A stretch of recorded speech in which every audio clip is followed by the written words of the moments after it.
हनुमान् श्रीपदो वायुपुत्रो रुद्रो नघोजरः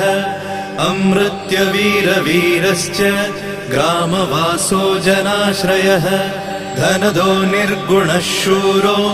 वीरो निधिपतिर्मुनिः पिङ्गाक्षो वरदो वाग्मी सीता शोकविनाशकः शिवः शर्वः परो व्यक्तो व्यक्तो धराधरः पिङ्गकेशः पिङ्गरोमा श्रुतिगम्यः सनातनः अनादिर्भगवान् देवो विश्वहेतुर्जनाश्रयः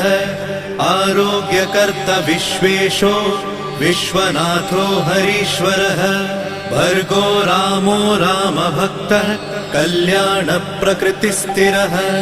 विश्वम्भरो विश्वमूर्तिर्विश्वाकारश्च विश्वपः विश्वात्मा विश्वसेव्योऽथ विश्वो विश्वहरो रविः विश्वचेष्टो विश्वगम्यो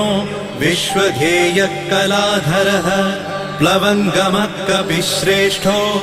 ज्येष्ठो विद्यावनेचरः